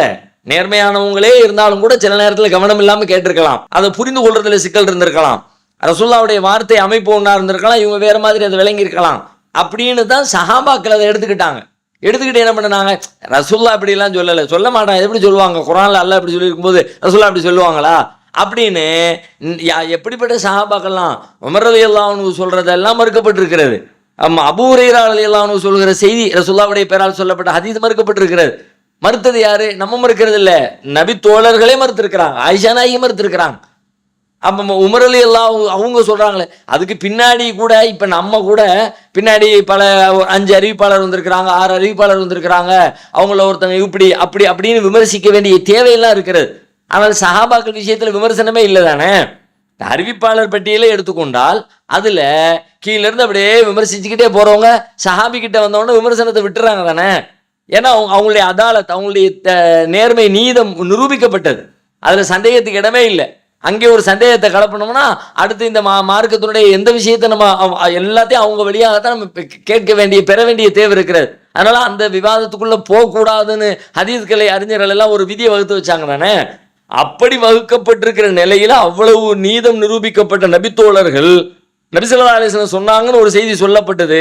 அந்த நபித்தோழர் வழியாக அவர் சொன்னாரு, இந்த சஹாபி சொல்றாரு, இன்னொரு சஹாபி அப்படி ரசூலுல்லாஹ் சொல்ல மாட்டோம், இவங்க சொல்றாங்க ரசூலுல்லாஹ் சொன்னாங்கன்னு. அது சொல்றதும் சஹாபி தான், அதை மறுக்கிறதும் சஹாபி தான். அப்படி சில செய்திகளை நீங்க ஹதீஸ்ல பார்க்கலாம். அப்படின்னா அதுல இருந்து என்ன விளங்குது? குர்ஆனுக்கு முரண்பட்டால் அப்படி முரண்பாடா ரசூலுல்லாஹ் பேச மாட்டாங்க. உங்களுக்கு சொன்ன ஆட்கள் ஏதோ மிஸ்டேக்கா, தவறா, கவனம் இல்லாம, கூடுதல் குறைவா ஏதோ ஒன்று சொல்லிட்டாங்க என்ற முடிவுக்கு நீங்க வரணுமே தவிர, நீங்க ரெண்டும் சரிதான், இல்லை இவங்க நல்லவங்க தான், அவங்க அப்படின்னு சொல்லிட்டு அவங்கள காப்பாற்றுறதுக்காக வேண்டி அல்லாஹ்வுடைய வேதத்துல முரண் இருக்கிற மாதிரி காட்டிடாதீங்க என்கிற பாடத்தை தானே சஹாபாக்கள் இதன் வழியா நமக்கு சொல்றாங்க. ஃபாத்திமா பின்த் கைஸ் ரலியல்லாஹு அன்ஹு ஒரு சஹாபிய பெண்மணி, அவங்களுடைய கணவர் விவாகரத்து பண்ணிடுறாங்க. பண்ணிட்டு அவங்களுக்கு சில உணவுப் பொருட்களை கொடுத்து விடுறாங்க. நான் சட்டப்படி உனக்கு கொடுக்கணும்லாம் உனக்கு கொடுக்கல, ஏதோ ஒரு மனிதாபிமான உதவியை செய்கிறேங்கிற மாதிரி சொல்லி அனுப்புகிறாங்க. இந்த அம்மா ரசூலுல்லாஹ்ட்ட போய் இந்த செய்தியை சொல்கிறாங்க. நபி ஸல்லல்லாஹு அலைஹி வஸல்லம் அவங்களும் அதை ஆமோதிக்கிறாங்க. எதை? அவரும் உனக்கு தங்குற இடம், வாழ்வாதாரம் அதெல்லாம் உனக்கு கொடுக்க வேண்டிய அவசியம் இல்லைம்மா அப்படின்னு ரசூலுல்லாஹும் அதை அங்கீகரிக்கிறாங்க என்று ஃபாத்திமா பின்த் கைஸ் ரலியல்லாஹு அன்ஹு அவங்க ஒரு செய்தியை சொல்றாங்க. இந்த செய்தி உமர் ரலியல்லாஹு அன்ஹு அவங்களிடத்துல போகிறது. உமர் ரலியல்லாஹு அன்ஹு சொல்றாங்க, ஒரு பெண்ணுடைய கூற்றுக்காக அல்லாஹ்வுடைய வேதத்தை நம்ம மறுக்க முடியுமா? ஒரு பெண் சொன்னதுக்காக அல்லாஹ் என்ன சொல்றான் அப்படின்னு அவங்க ஒரு வசனத்தை மேற்கோள் காட்டுறாங்க. யா அய்யுஹன் நபி இதா தல்லக்துமுன் நிஸாஅ ஃபதல்லிகூஹுன்ன லிஇத்தத்திஹின்ன வஅஹ்ஸில் இத்தா வத்தகுல்லாஹ ரப்பக்கும். நபியே, நீங்க உங்கள் மனைவியரை, பெண்களை விவாகரத்து செய்யறதா இருந்தா அவங்க இத்தா இருக்கிற அமைப்புல, இத்தாவை கணக்கெடுக்கிற அமைப்புல நீங்க அவங்கள விவாகரத்து செய்யுங்க. வஅஹ்ஸில் இத்தா, இத்தாவை நீங்க முறையா கணக்கு பண்ணுங்க. வத்தகுல்லாஹ ரப்பக்கும், உங்கள் இறைவனை நீங்க அஞ்சுங்கள். லா துஹ்ருஜூஹுன்ன மின் புயூத்திஹின்ன வலா யஹ்ருஜ்ன இல்லா அன் யஅதீன பிஃபாஹிஷத்தின் முபய்யினா. வெளிப்படையான மானக்கேடான காரியங்களை அவர்கள் செய்தாலே தவிர அவர்களை அவர்களுடைய வீடுகளிலிருந்து வெளியேற்றாதீங்க. அவங்களும் அதிலிருந்து வெளியே போக வேண்டாம், நீங்களும் உங்களை வெளியேற்றிடாதீங்க. வெளியேற்றணும்னா எப்போ வெளியேற்றுறது? வெளிப்படையான மானக்கேடான காரியத்தை கண்டா வெளியேற்றுறதுன்னு முடிவெடுங்க. இல்லைன்னா அவங்களுக்கு அங்கே தங்குற இடம் கொடுங்கன்னு அர்த்தம். அதுதான் அல்லா சொன்ன, வெளியேற்ற வேண்டாம்னு அர்த்தம், வீட்டுக்குள்ள வையின்னு அர்த்தம். அவன் வாழ்விடம் குடுங்கிறான். அல்லாஹ் வந்து வாழ்விடம் கொடு, வாழ்வதற்குரிய ஏற்பாடுகளை நீ குடுன்னு சொன்னதுக்கு பிறகு கொடுக்காதுன்னு எப்படி நபி ஸல்லல்லாஹு அலைஹி வஸல்லம் சொல்லுவாங்கன்னு ஒரு சஹாபியுடைய கவுலை ரசூலுல்லாஹ்விடம் இருந்து நான் கேட்ட ரசூலுல்லாஹ் என்று சொன்னாங்கன்னு சொல்ற செய்தியை ரசூலுல்லாஹ் இப்படி சொல்லலைன்னு அவங்க மறுக்கிறாங்கல்ல. இது மாதிரி செய்திகளை கேட்குறோம் தானே. உமர் ரலியல்லாஹு அன்ஹு வந்து மரண தருவாயில் சொன்ன ஒரு செய்தி என்ன சொன்னாங்கன்னு கேட்டால், அந்த குடும்பத்தார் மற்றவங்களாம் அழுகிற காரணத்தினால மௌத்தா போனவங்க வந்து வேதனை செய்யப்படுறாங்கப்பா கபரில் அப்படின்னு ஒரு செய்தியை ரசூலுல்லாஹ் சொல்லியிருக்கிறாங்கன்ற கருத்துப்பட உமர் ரலியல்லாஹு அன்ஹு சொல்லிடுறாங்க. அவங்களுடைய மரணத்துக்கு பிறகு இந்த செய்தி ஆயிஷா நாயகி இடத்துல சொல்லப்படுகிறது. ஆயிஷா ரலியல்லாஹு அன்ஹா என்ன பண்ணுறாங்க, ரஹிமல்லா உமருக்கு அல்லாஹ் அருள் புரியட்டும், அது எப்படி அல்லாஹ்வுடைய தூதர் எப்படி அப்படி சொல்லுவாங்க, அப்படியெல்லாம் சொல்லலைன்னு மட்டும் சொல்லலை, அதோட சேர்த்து சொல்கிறாங்க, வலா தஸிரு வாசிரத்துன் விஸ்ர உக்ரா, ஒருத்தருடைய சுமை இன்னொருத்தர் சுமக்க மாட்டார. நீ செஞ்ச காரியத்துக்காண்டி அவரை தண்டிச்சா அப்படி ஒரு மூமினை அல்லாஹ் தண்டிப்பானா? அது ஏற்புடையதா? அப்படியெல்லாம் இருக்குமா? ஒருத்தரின் சுமையை இன்னொருத்தர் சுமக்க மாட்டார்னு அல்லாஹ் சொன்னதுக்கு பிறகு சுமப்பார் என்று சொல்லி நபி ஸல்லல்லாஹு அலைஹி வஸல்லம் எப்படி சொல்லுவாங்க? இந்த கருத்தை இந்த ஹதீஸ் அப்படித்தானே சொல்லுது. சுமப்பார் என்பதை போலத்தானே உமர் ரலியல்லாஹு அன்ஹுடைய கூட்டு சொல்லுகிறதே. மறுக்கிறாங்க. அதுக்கு ஒரு ஏற்புடைய குர்ஆனை உண்மைப்படுத்தி இந்த செய்தி உமர் சொல்றதுல பிழை இருக்குன்றதுக்கு ஒரு ஏற்புடைய காரணத்தோட அதை விளக்குறாங்க. இது மாதிரி சில ஹதீஸ்களை நம்ம பார்க்குறோம். நபிகளாருக்கு விளக்கம் கொடுத்த நபி தோழர்களுடைய விளக்கத்தில் நம்ம பார்க்குறோம். பல விஷயங்கள் நம்ம பார்க்க முடிகிறது. அதனால குர்ஆனுக்கு முரண்பட்டால் அந்த செய்தி முரண்படாமல் இருப்பதற்கு எப்படி சிந்தித்து முடிவெடுக்க முடியுமோ அதுக்கான முயற்சிகளை மேற்கொள்ளணும். அதை பல்வேறு கோணங்களில் அலசணும், ஆராயணும். அது எல்லாத்தையும் பார்த்தாச்சு, எல்லாத்தையும் கேட்டாச்சு, எந்த கருத்தை வச்சு பார்த்தாலும் இதை நம்பினா இதை நம்ப முடியல, இதை ஏற்க முடியல, இதை உண்மைன்னு சொன்னா இதை பொய்ன்னு சொன்னா சொல்ல வேண்டியது இருக்குது என்கிற வகையில் முரண்பட்டே நிற்கும் என்று சொன்னால், இப்போ நாம குர்ஆனுடைய அந்த பாதுகாப்பு ஊர்ஜிதப்படுத்தப்பட்டிருக்கிறது என்கிற வகையில குர்ஆனுக்கு முரணாக இருக்கிற இந்த செய்தியை இது நபிமொழி அல்ல என்ற முடிவுக்கு வந்து அதை நாம தூரப்படுத்தி வைப்பது தான் மார்க்கத்தின் நிலைப்பாட்டுக்கு உகந்ததாக இருக்கும் என்ற முடிவில் தான் நம்ம இருக்கிறோம். அது மாதிரி சில செய்தி அதில் வந்து அதை மறுக்கக்கூடியவர்களிடத்துல அந்த முரண்பாடு இல்லாமல் விளங்குவதற்குரிய சில விஷயங்களையும் மறுத்திருக்கிறாங்க. அதில் நாம் உடன்படவே இல்லை. இந்த அடிப்படையில் உடன்பட்டாலும் கூட, இந்த அடிப்படையில் குர்ஆனுக்கு முரண்பட்ட ஒரு செய்தியாக ஹதீஸில் ஒன்று பதிவு செய்யப்பட்டால் அது நபிமொழி அல்ல என்ற முடிவுக்கு வரணும்னு நம்ம அதை உடன்பட்டாலும், இதெல்லாம் முரண்படுதுன்னு சொல்லப்பட்ட பட்டியல் இருக்க அது எல்லாத்துலேயுமே நான் உடன்படலை. ஏன் உடன்படலை? இது முரண்பாடே இல்லை, ரொம்ப சாதாரணமானது, ரொம்ப விளக்கமாக தான் அமைஞ்சிருக்கு. விளக்கத்தை போய் நீங்கள் முரண்னு சொல்கிறீங்க, இது அறியாமையினால் சொல்கிறீங்க என்று அந்த பட்டியலில் சொல்லப்படுற விவாதிக்கப்படுகிற ஹதீஸுடைய எண்ணிக்கையில் நம்ம முரண்படுறோமே தவிர இந்த அடிப்படையில் நமக்கு எந்த முரணும் இல்லை. ஹதீஸ்களை அறிஞர்கள் கூட இதை ஒத்துக்கொண்டு தான் இருக்கிறாங்க. இந்த கருத்தை ஏற்றுக்கொண்டு இருக்கிறாங்க, வலியுறுத்தி இருக்கிறாங்க. இப்னு ஹஜர் ரஹ்மத்துல்லாஹி அலைஹி மாதிரியான பெரிய ஹதீஸ்களுக்கு விளக்கம் கொடுத்த ஹதீஸ்களை வல்லுநர்கள் எல்லாம் இந்த கருத்தை ஆமோதிக்கிற வகையில் தங்களுடைய கருத்துக்களை பதிவு செஞ்சுருக்கிறாங்க என்றெல்லாம் அவங்களுடைய விளக்கத்தில் நம்ம பார்க்குறோம். கியாமத்து நாளில் நடக்கிற ஒரு நிகழ்வு சம்பந்தமான ஒரு செய்தி வரும். அதில் வந்து அறிவிப்பாளர் தொடரை யாரும் விமர்சிக்கலை. அதை விமர்சிக்கக்கூடிய அந்த ஹதீஸை ஏற்க முடியாது என்று மறுக்கிற சில அறிஞர்கள் என்ன பண்ணுறாங்கன்னு கேட்டால், அதனுடைய அறிவிப்பாளர் தொடரை பற்றி சிக்கல் இல்லை, ஆனால் கருத்தை வைத்து இதை ஏற்க முடியாதுங்கிற எப்படி சொல்கிறாங்க. நாளைக்கு வந்து கியாமத்து நாளில் இப்ராஹிம் அலைஹிஸ்ஸலாம் வந்து அவங்களுடைய தந்தையை பார்ப்பாங்க. தந்தை ரொம்ப அவர் இறை மறுப்பாளராக இருந்ததுனால முகமெல்லாம் புழுதி படர்ந்து கருமை படிந்து அல்லாஹ்வுடைய தண்டனைக்கு ஆளாகிற அந்த மாதிரியான ஒரு இழிவுக்குள்ளாகி அவர் நிற்கிற நேரத்தில் அப்போ அவரை பார்த்துட்டு கேட்பாங்க, நான் உங்கள்கிட்ட சொல்லலையா லா தாசினி, எனக்கு மாறு செய்யாதீங்க, நான் உங்கள்கிட்ட சொல்லலையா அப்படின்னு சொல்லிட்டு இப்ராஹிம் நபி கேட்பாங்க. அப்போ அவர் சொல்வார், அல் யௌம லா ஆசினி, இன்னைக்கு நான் எந்த மாறும் செய்ய மாட்டேன், இன்னைக்கு நான் மாறு செய்ய மாட்டேன் அப்படின்னு உடனே அல்லாட்ட கையேந்துவாங்க. யா ரப்பி மா வாத்தனி அல்லா துஹ்ஸியனி யௌம துபாஸூன் யௌம யுபாஸூன், எழுப்பப்படுகிற நாளில் கியாமத்து நாளில் வந்து என்னை நீ இழிவுபடுத்த மாட்டேன்னு எனக்கு நீ வாக்குறுதி கொடுத்துருக்கிறியே அல்லாஹ், என் தந்தைக்கு இப்படி விட்ட ஒரு கேடு நேர்வதை விட எனக்கு வேற என்ன இழிவு இருக்குது அப்படின்னு இப்ராஹிம் அலைஹிஸ்ஸலாம் கேட்பாங்க. கேட்பதாக அந்த செய்தி வருகிறது. கேட்பாங்க. உடனே அல்லாஹ் என்ன பண்ணுவான், நான் தான் சொல்லியிருக்கேனே, நான் இந்த மாதிரியான காஃபிர்களுக்கு இறை மறுப்பாளர்களுக்கு ஹர்ரம்துல் ஜன்னா, சொர்க்கத்தை நான் ஹராமாக்கிட்டேன்னு சொல்லலையா, இப்போ உங்கள் காலு கீழே பாருங்க என்று சொல்லப்படும். காலுக்கு கீழே பார்ப்பாங்க. ஒரு கழுதை புலி வடிவத்தில் இப்ராஹிம் அலைஹிஸ்ஸலாத்தினுடைய தந்தை மாற்றப்பட்டு இப்போ அவருடைய கால்கள் பிடித்து இழுத்து நரகத்தில் தூக்கி போடப்படும் அப்படின்னு ஒரு செய்தி. இப்போ இதை விமர்சிக்கக்கூடிய ஹதீஸ்களை வல்லுநர்கள் எப்படி பண்ணுறாங்க, இதை விமர்சிக்கிற ஆட்கள் என்ன சொல்கிறாங்க அறிஞர்கள் அப்படின்னு பார்த்தா, இதை அறிவிப்பாளர் விஷயத்தை எல்லாம் கை வைக்காமல் இதனுடைய கருத்தையே கேள்விக்குறி உட்படுத்துகிறாங்க. ஏன் குர்ஆன் என்ன சொல்லுதுன்னு கேட்டால், இப்ராஹிம் அலைஹிஸ்ஸலாம் அவங்க வாழ்கிற காலத்தில் அல்லாஹ்விடத்தில் தன்னுடைய தந்தைக்காக பாவ மன்னிப்பு கேட்குறாங்க. அல்லாஹ் என்ன பண்ணிட்டான், இல்லை மன்னிக்க முடியாது, அவர் காஃபிரு, அல்லாஹ்வுக்கு விரோதி அப்படின்னு அல்லாஹ் சொல்லிட்டான். சொன்னதுக்கு பிறகு தன் தந்தை இறைவனுக்கு விரோதி பகைவர் என்பதை அறிந்து கொண்ட பிறகு அந்த தவறிலிருந்து தன்னை விலக்கி கொண்டார் அப்படின்னு குர்ஆன் சொல்கிறார். அப்போ இனிமே வாப்பா கேட்கக்கூடாது, அவர் முஷ்ரிக்கு, அல்லாஹ் அவருக்கு பாவத்தை மன்னிக்க மாட்டேன்னு சொல்லப்பட்ட டிக்ளேர் செய்யப்பட்ட ஆட்களுடைய பட்டியலில் இருக்கிறார். அவராக திருந்தினா தான் உண்டு, அவர் திருந்தி நேர்வழி வந்ததுக்கு பிறகுதான் மன்னிப்பு கேட்க முடியுமே தவிர நம்ம இப்போ கேட்க முடியாதுன்னு உலகத்தில் வாழுகிற காலத்தில் தான் செஞ்ச துவா தவறு என்று விலகி கொண்டார்னு சொன்ன பிறகு திரும்ப கியாமத்து நாளில் அதே விஷயத்தை எப்படி பேசுவாங்க? அதாட்ட இது எப்படி அல்லாஹ்வுடைய வாக்குறுதிக்கு மாறாக அது அமையும்? அப்போ இந்த குர்ஆனுடைய போதனைக்கு எதிராக இந்த செய்தி இருக்கிறது, எனவே இந்த செய்தி ஏற்க முடியாது என்று மறுக்கிறார்கள். இப்படி நாம் சிந்திக்க வேண்டியது உண்மைதான், தேவைதான், கடமை தான். ஆமாம், லிஸ்ட்டு பெருசாக போய்கிட்டே இருக்கு, லிஸ்ட்டு பெருசாக சிறுசா அதெல்லாம் விஷயம் இல்லை, அது தேவையில்லாமல் சில பேர் மறுக்கிறாங்க, அந்த விஷயத்தையெல்லாம் விட்டுருவோம். ஆனாலும் இந்த கான்செப்டை நாம் ஒத்துக்கொள்ளவில்லை என்றால், இந்த அடிப்படையை ஒத்துக்கொள்ளவில்லை என்று சொன்னால், நாம் குர்ஆனும் ஹதீஸும் அது ஒரு பாதுகாக்கப்பட்ட முரண்படாத சத்தியத்தின் தொகுப்புகள் என்று சொல்வதை பெரிய சிக்கலுக்குள்ள நம்ம ஆளாக வேண்டிய ஒரு சூழல் வரும் என்கிற காரணத்தினால இப்படி புரிந்து கொள்வதுதான் மார்க்கத்திற்கு நெருக்கமான ஒரு நிலைப்பாடாக இருக்கும் என்று நாம நம்புகிறோம். அடுத்து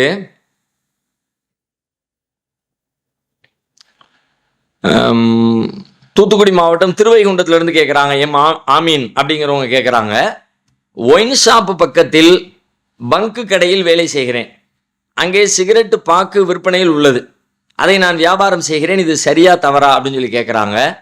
சிகரெட்டு வியாபாரத்தை நம்ம செய்கிறது தப்பு, அதில் இதில் யோசிக்கிறதுக்கு வேலையே இல்லை, அது உடல் நலத்துக்கு தீங்கானது என்பது 100% நிரூபிக்கப்பட்டது. சந்தேகத்திற்கு இடம் இல்லாமல் இளம் தலைமுறையினரை அழித்து நாசமாக்கி உடலை வீணாக்கி ஆரோக்கிய கேடுகளுக்குள்ளே தள்ளி அவங்கள நோயாளியாக படுத்த படுக்கைக்குள்ளே போகிற இந்த மாதிரி நிறைய கேடுகளை அது செய்து அப்படிங்கிறது அறிவியல் பூர்வமாகவே நிரூபிக்கப்பட்டிருக்கிறது. அப்போ இந்த உடம்பு 100% கெடுக்குன்னு தெரிஞ்சதுக்கு பிறகு நம்ம பிள்ளைக்கு நம்ம அதை செய்வோமா, நம்ம அதை ஒத்துக்குவோமா? நம்ம குடும்பத்தில் யார் அது மாதிரி சாப்பிட்டா அதை நமக்கு கோபம் வருது தானே. இப்போ நம்ம எப்படி யாரோ ஒருத்தர் கேட்குறாரு, எனக்கு வியாபாரம், எனக்கு லாபம், எனக்கு வருமானம் என்று சொல்லி நம்ம அதை செய்ய முடியும்? அதனால் நீங்கள் இந்த மாதிரியான பாவமான பொருட்களை, ஹராமான பொருட்களை விற்பனை செய்து அதன் வழியாக ஈட்டுகிற பொருளாதாரமும் ஹராமாக போயிடும். அதுக்கு ஹராமான பொருளாதாரம் உள்ளே வந்துருச்சுன்னு சொல்லி சொன்னால் நம்முடைய பிரார்த்தனைகள் கூட அல்லாஹ்விடத்தில் மறுக்கப்பட்டு விடும் என்று நபி ஸல்லல்லாஹு அலைஹி வஸல்லம் சொல்கிறாங்க. உலகத்தில் எத்தனையோ தொழில்களை அல்லாஹ் திறந்து வச்சிருக்கிறான். இது அல்லாஹ்வுக்காக வேண்டி அல்லாஹ் மேலே உள்ள அச்சத்தில் நான் இதிலிருந்து விலகிறேன்னு சொல்லிட்டு நீங்கள் முடிவெடுத்து விலகுங்க, அல்லாஹ் உங்களுக்கு வேற பாதையை காட்டுவோம். அல்லாஹ் சொல்லி காட்டுறான்ல, யார் உமை எத்தகில்லாஹ யஜ்அல் லஹு மக்ரஜா, யார் அல்லாஹ்வை அஞ்சுகிறாரோ அவருக்கு அல்லாஹ் ஒரு போக்கிடத்தை ஏற்படுத்துவான். கண்டிப்பாக அல்லாஹ் ஒரு போக்கிடத்தை ஏற்படுத்தியே தீருவான். மரத்தை வச்சவன் தண்ணி ஊற்றுவாம்பாங்கல்ல, அது மாதிரி அல்லாஹ் ரிசுக்குக்கு பொறுப்பேற்றுக் கொள்ளாத எந்த உயிரினமும் உலகத்தில் இல்லை. ஒமாமின் தாபத்தின் ஃபில் அர்லி இல்லா அலல்லாஹி ரிசுகுஹா, அல்லாஹ் ரிசுக்குக்கு பொறுப்பேற்காம எந்த உயிரினமும் உலகத்தில் இல்லை அப்படின்னு அல்லாஹ் டிக்ளேர் பண்ணுறான். அதனால இதுதான் நமக்கு, இதை விட்டா வழி இல்லை அப்படின்னு நினைக்காதீங்க. எத்தனையோ வழிகள் இருக்கிறது, அல்லாஹ் மேலே பாரத்தை வச்சு தேடுங்க. அல்லாஹ் உங்களுக்கு ஹலாலான இன்னும் நல்ல வாய்ப்புகளை, வசதிகளை இன்னும் விசாலமாக திறந்து தருவான் இன்ஷா அல்லாஹ். அடுத்து தப்லீக் தாலீம் கிதாப் படிக்கலாமா? ஒரு தொழுகையும் முடிந்த பிறகும் ஃபஜ்ரு தொழுகைக்கு பிறகும் இதை பள்ளியிலும் வீட்டிலும் படிப்பது கட்டாயம் என்று கூறுகிறார்கள். மேலும் பெண்கள் ஜமாத் என்று ஒரு கூட்டமாக வேறு ஒருவர் வீட்டில் 3 நாட்கள் தங்கி இருக்கிறார்கள், ஆண்கள் பள்ளிவாசலில் தங்கி இருக்கிறார்கள், இதற்கு மார்க்கத்தில் அனுமதி உண்டா அப்படின்னு சொல்லி கேட்குறாங்க. 7 கிணறு சென்னையிலேருந்து ஃபாத்திமா அப்படிங்கிறவங்க கேட்குறாங்க. இது மார்க்கத்தில் அனுமதிக்கப்பட்ட காரியமே இல்லை. இந்த தப்லீக் தாலீம் கிதாப்பை படிங்க அப்படின்னு சொல்கிறேன். ஆனால் இப்போ முந்தியெல்லாம் அது ரொம்ப வலியுறுத்தப்பட்டு பின்பற்றப்பட்டு கொண்டு இருந்துச்சு. ஆனால் சமீப காலமாக இந்த தப்லீக் தாலீம் கிதாபுங்கிற அந்த புத்தகம் மாற்றப்பட்டு அந்த இடத்துல வேறொரு ஹதீஸ் நூலை வச்சு பரவலாக வாசித்து கொண்டு இருக்கிறாங்க. ஆனாலும் சில பேர் இன்னும் அந்த பழைய புத்தகத்தை வாசித்து கொண்டு இருக்கிறவங்களும் அதை வலியுறுத்தவங்களும் இருக்கத்தான் செய்கிறாங்க. மார்க் அடிப்படையில் இந்த புத்தகம் ஏற்புடையதில்லை. ஏன்னு கேட்டால் மார்க்கத்தை தூய வடிவத்தில் அதில் உள்ளதை உள்ளபடி சொல்லணும். அதில் கூட்டுதை குறைக்கிற எந்த அதிகாரமும் யாருக்கும் கிடையாது. மார்க்கத்தில் ஆர்வம் ஊட்டுறங்கிற பேரில் பொய் சொல்லுகிற அதிகாரம் கிடையாது. மார்க்கத்தில் உள்ளதை உள்ளபடி சொன்னாலே ஆர்வத்தை தான் ஏற்படுத்தும். நீங்கள் பொய்யை சொல்லி ஆர்வத்தை உண்டாக்குனா கடைசியில் அது புஸ்வான மாதிரி ஒன்றும்லாம் போயிடும். அது உண்மை இல்லைன்னு தெரிய வரும்போது அதை எப்படி செய்வாங்க? ஒருத்தர் அது உண்மைன்னு நம்புகிற நேரத்தில் அதை கடைபிடிப்பார். அது உண்மை இல்லைன்னு நினைக்கிற நேரத்தில் அதுலேருந்து விலகிடுவார் தானே. அப்போ பொய்களை சொல்லி மார்க்கத்தை நிலைப்படுத்த நினைப்பது என்பது இந்த மார்க்கம் சொல்லுகிற வழிமுறையே இல்லை. உண்மைதான் இதனுடைய பேஸ். இதனுடைய வேரும் இதுதான், இதனுடைய மரமும் இதுதான், இதனுடைய கிளையும் இதுதான், இதனுடைய இலையும் இதுதான். எது எல்லாமே சத்தியம்தான். சத்தியம் உண்மை என்பதன் மீது தான் இஸ்லாமிய மார்க்கம் நிறுவப்பட்டிருக்கிறது. அசத்தியத்திற்கான வாசல் வாடகை கூட இங்கே கிடையவே கிடையாது. நீங்கள் இந்த மார்க்கத்தை நிலைப்படுத்துறதுக்கு எதுக்கு பொய்யான விஷயங்களை சொல்லி இந்த தாலீம் புத்தகத்தில் பொய்யான பல விஷயங்களை சொல்லி வச்சிருக்கிறாங்க.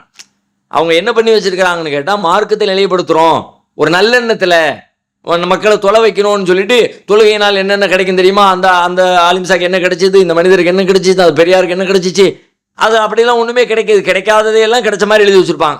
ஓ அப்படி கிடைச்சிருமா, இப்படி கிடைச்சிருமா, வருமானம் கிடைச்சிருமா, வாழ்க்கை அப்படி ஆயிருமா, இப்படி ஆயிருமா அப்படின்னு அவர் செய்ய வச்சிருவோம் என்பதற்காக வேண்டி நோன்பு நோத்தா அது கிடைக்கும் இது கிடைக்கும் என்றெல்லாம் எக்கச்சக்கமாக நடக்க சாத்தியம் இல்லாததை யார் இன்னைக்கு அதை பேசக்கூடியவங்களோ அதை நம்பக்கூடியவங்களோ வாசிக்கக்கூடியவங்களோ அதை செய்வாங்களான்னு கேட்டால் அவங்களால செய்ய முடியாது.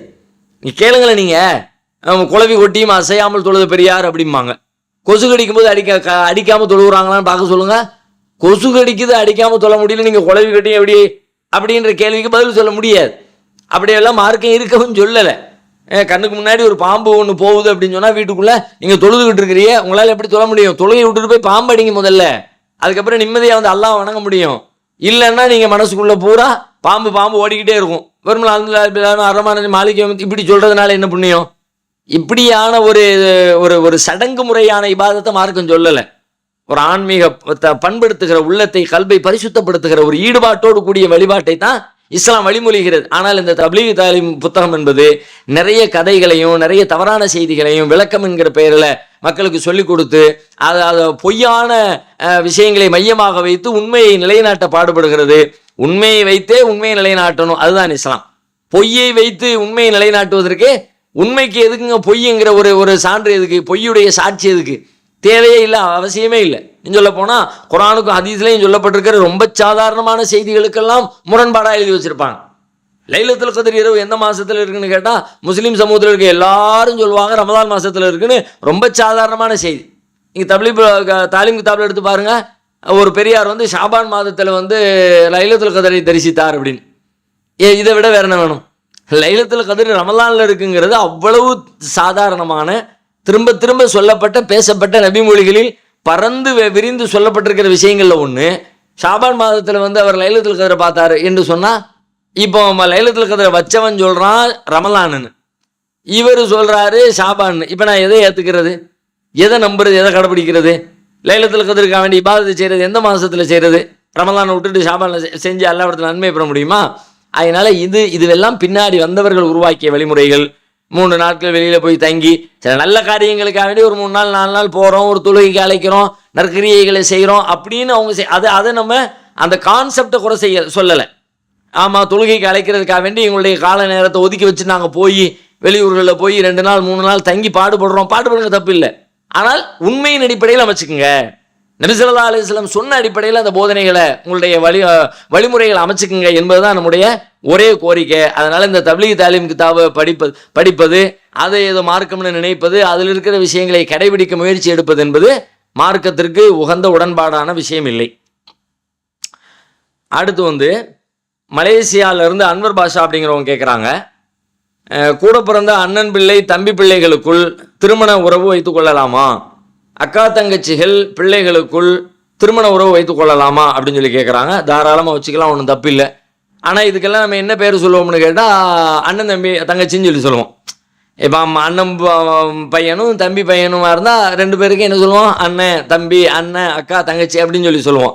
அதே மாதிரி தான் ஒரு சகோதரிக்கும் அக்காவுக்கும் தங்கச்சிக்கும் இடையில புள்ள பிறந்திருக்கு, அந்த 2 பேரையும் அண்ணன் தங்கச்சின்ற உறவுகளை சொல்கிறோம். இது ஒரு உறவு முறைக்காக வச்சுக்கிட்டது. நிஜத்துல இவங்க அண்ணன் தங்கச்சி இல்லை. அண்ணன் தங்கச்சி கல்யாணம் பண்ண முடியுமா? மார்க்கத்தில் கல்யாணம் பண்ண முடியாது. அண்ணன் அவங்க இரத்த பந்தம், உடன் பிறந்த சகோதர சகோதரிகள் இருக்கிறாங்கல்ல, அவங்கள திருமணம் செய்து கொள்ள முடியாது. இப்போ இது உடன்பிறந்த உறவுகள் அல்ல, திருமணம் தடுக்கப்பட்ட அண்ணன் தம்பி இல்லை. இது நீங்கள் ஒரு பேச்சு வழக்குக்காக வேண்டி ஒரு உறவுமுறைக்காக வச்சுக்கிட்ட ஒரு சொல்லுதானே தவிர ஒரு சொல்லின் காரணமாகவே இது உண்மையாக மாறிடாது. தாய் என்று சொல்லுகிற காரணத்தால் எல்லோரும் தாயாகி விட முடியாது. தந்தை என்கிற சொல்லுகிறதனால் அந்த சொல்லினால் எல்லோரும் தந்தையாகி விட மாட்டார்கள். உங்களை பெற்றெடுத்தவர்கள் யாரோ அவர்கள் தான் உங்களுடைய தந்தை, அவங்க தான் உங்களுடைய தாய் அப்படின்னு குர்ஆன் சொல்லுதில்ல. அப்போ அந்த ஒரிஜினாலிட்டி வேணும். இங்கே இதில் ஒரிஜினாலிட்டி கிடையாது. இது தாராளமாக பண்ணிக்கலாம். இன்னும் சொல்ல போனால், நீ இப்படி செஞ்சீங்களேன், ரத்த பந்த அடிப்படையில் தானே ஹலால் ஹராம் தீர்மானிக்கப்பட்டிருக்கிறது. அப்படி தானே சமூகத்திலையும் பரவலாக திருமண உறவை தீர்மானிக்கிறாங்க. இப்போ ஒருத்தர் அவருடைய சகோதரி மகள், ஒருத்தர் ஒரு ஆணுக்கு ஒரு பையன், அவ கூட பிறந்த அக்காவுக்கு ஒரு பொண்ணு. அப்போ இந்த 2 பேரும் கட்டிக்கலாமான்னு கேட்டால் கட்டிக்கலாம்னு சொல்கிறோம். எந்த அடிப்படையில் கட்டிக்கலாங்கிறோம்? மாமி மகன், மாம மகன், முறை பொண்ணு அப்படின்னு சொல்லிடுறோம்.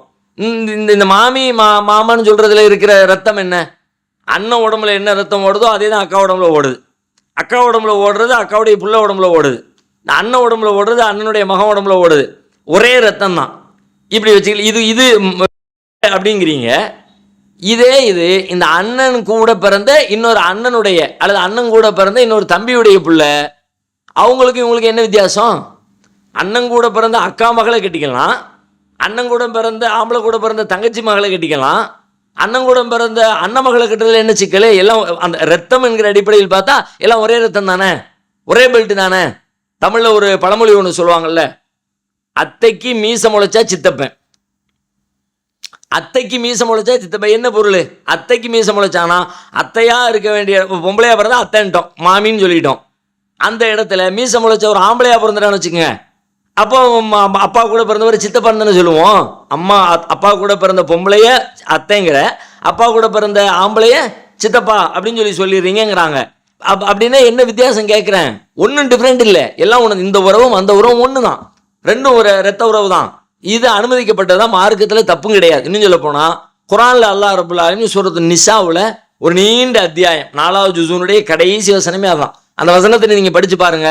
தடுக்கப்பட்ட உறவுகள் எதுன்னு ஒரு பட்டியலை போட்டான். ஹுர்ரிமத் அலைக்கும் உம்மஹாத்துக்கும் வபனாத்துக்கும் வஅகவாத்துக்கும் வஅம்மாத்துக்கும் வஹாலாத்துக்கும் வபனாத்துல் அஹி வபனாத்துல் உஹ்தி வஉம்மஹாத்துக்கும் உல்லாத்தி அர்லஅனக்கும் வஅகவாத்துக்கும் மினர் ரலாஅத்தி வஉம்மஹாத்து நிசாயிக்கும் வரபாயிபுக்கும் உல்லாத்தி ஃபீ ஹுஜூரிக்கும் மின் நிசாயிக்கும் உல்லாத்தி தகல்தும் பிஹின்ன. ஒரு பெரிய லிஸ்டே போட்டான். ஹுர்ரிமத் அலைக்கும் உம்மஹாத்துக்கும், உங்களுடைய தாய்மார்களை திருமணம் செய்ய முடியாது, தடுக்கப்பட்டிருக்கிறது. ஓ பனாத்துக்கும், உங்கள் பிள்ளைங்களை கல்யாணம் பண்ண முடியாது. வா அகவாத்துக்கும், உங்கள் சகோதரிகளை கல்யாணம் பண்ண முடியாது. வா அம்மாத்துக்கும், உங்களுடைய மாமிமார்களை தந்தையோடு பிறந்தவங்க சகோதரிகளை கல்யாணம் பண்ண முடியாது. வா ஹாலாத்துக்கும், உங்களுடைய பெரியம்மா சின்னம்மாவை கல்யாணம் பண்ண முடியாது. ஓ பனாத்துல் ஆகி, சகோதரனுடைய பிள்ளையை கல்யாணம் பண்ண முடியாது. சகோதரனுடைய பிள்ளையும் சகோதரியுடைய பிள்ளையும் கட்டிக்கலாம். சகோதரனுடைய பிள்ளைய, எங்கள் அண்ணன் பிள்ளைய நான் கட்டிக்க முடியுமா? என் பிள்ளைய எங்கள் அண்ணன் கட்டிக்க முடியுமா? முடியாதுல. ஒபனாத்துல் ஆஹி ஒபனாத்துல் உஹ்தி, சகோதரனின் பிள்ளை சகோதரியின் பிள்ளை. ஓ உம்மஹாத்துக்கும் உல்லாத்தி அர்லஅனக்கும், உங்களுக்கு பாலூட்டிய தாய்மார்கள். அகவாத்துக்கும் மினர் ரலாஅ, உங்களுடைய பால்குடிய சகோதரிகள். இவங்களை எல்லாத்தையும் கல்யாணம் முடிச்சுக்காதீங்கன்னு ஒரு பெரிய பட்டியலை அல்லாஹ் போட்டுட்டான். அந்த பட்டியலுக்குள்ள, தடுக்கப்பட்ட உறவுகளின் பட்டியலுக்குள்ள இவங்க இல்லை. அதனால தாராளமா அவர்களை நாம் திருமணம் செய்து கொள்ளலாம். மார்க் அடிப்படையில் ஒன்றும் பிழை இல்லை. அடுத்து கோயம்புத்தூர்ல இருந்து அனீஸ் அப்படிங்கிறவங்க கேட்குறாங்க, நாங்கள் புதிதாக ஒரு தொழில் தொடங்கலாம் என்று முடிவெடுத்திருக்கிறோம். என் சகோதரி சபர் மாதம் தொடங்கிவிட்டது, இப்போது எதுவும் செய்யாதே, உனக்கு அல்லாஹ் இந்த வியாபாரத்தில் எந்த பரக்கத்தும் செய்ய மாட்டான் என்று கூறுகிறார்கள். என் சகோதரி கூறுவது உண்மையா அப்படின்னு சொல்லி கேட்குறாங்க. 1% கூட உண்மை கிடையாது. அதில் சஃபர் மாதத்தில் பிஸ்னஸ் தொடங்கினா அல்லாஹ் பரக்கத் செய்ய மாட்டான் அப்படின்னு அவங்களுக்கு சொன்னது யார்? அல்லாஹ் சொன்னானா? குர்ஆனில் அப்படி இருக்குதா? அல்லாஹ்வுடைய தூதர் அது மாதிரி ஏதாவது சொல்லியிருக்கிறாங்களா? குர்ஆனும் ஹதீஸும் இதுக்கு நேர் எதிராக பேசுது. மாதம் நாட்கள் எல்லாமே அல்லாஹ் படைச்சது. அதில் இது நல்ல மாதம், இது கெட்ட மாதம், இது நல்ல நாள், இது கெட்ட நாள், இது நல்ல நேரம், இது கெட்ட நேரம், இந்த பிரிக்கிற வேலையை பண்ணாத என்று தான் அல்லாஹ்வுடைய மார்க்கம் நமக்கு சொல்கிறது. யூதினி இப்னு ஆதமுடைய மகன் என்னை நோவினைப்படுத்துகிறான். எசுபுத்தஹர், காலத்தை திட்டுகிறான். அனத்தஹர், நானே காலம். அல்லாஹ் சொல்றான். காலத்தை திட்டுறான்னா என்ன அர்த்தம்? பீடை மாதம், இது கெட்ட மாதம், நல்ல நாள் இல்லைன்னு சொன்னா காலத்தை திட்டுறான்னு அர்த்தம். இந்த காலத்தை திட்டுனா அல்லாஹ் தன்னை நோவினைப்படுத்துவதாக எடுத்துக்கொள்கிறான். அப்போ எதையும் நல்ல கெட்ட காலம்னு பிரிக்காதீங்க. அல்லாஹ் படைச்ச எல்லாமே நல்லதுதான்.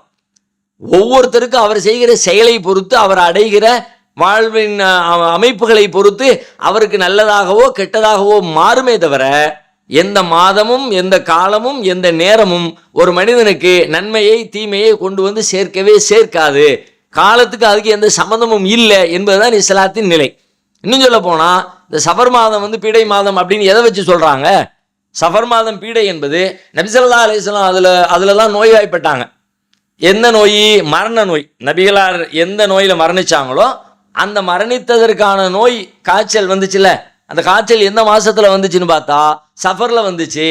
ரசூல் ஸல்லல்லாஹு அலைஹி வஸல்லத்துடைய மரணத்துக்கு அடித்தளமாக இருந்த நோய் வந்த காரணத்தினால் இந்த சஃபர் மாதம் பீடைன்னு சொல்லி இப்படிதான் இதை மையமாக வைத்து தான் சஃபர் மாதத்தை அது ஒரு மற்ற சமுதாயத்தில் ஆடி மாதம் அப்படிலாம் சில மாதத்தை வச்சுருக்காங்கல்ல, அந்த மாதிரி முஸ்லீம்களிடத்தில் இந்த கருத்து எப்படி புகுந்துச்சுன்னு கேட்டால், நபிகளாருடைய மரணத்திற்கு நோயை உண்டாக்கிய அந்த நோய் இந்த மாதத்தில் தான் அவங்களுக்கு ஏற்பட்டுச்சுங்கிறத வச்சு தான் சொல்கிறாங்க.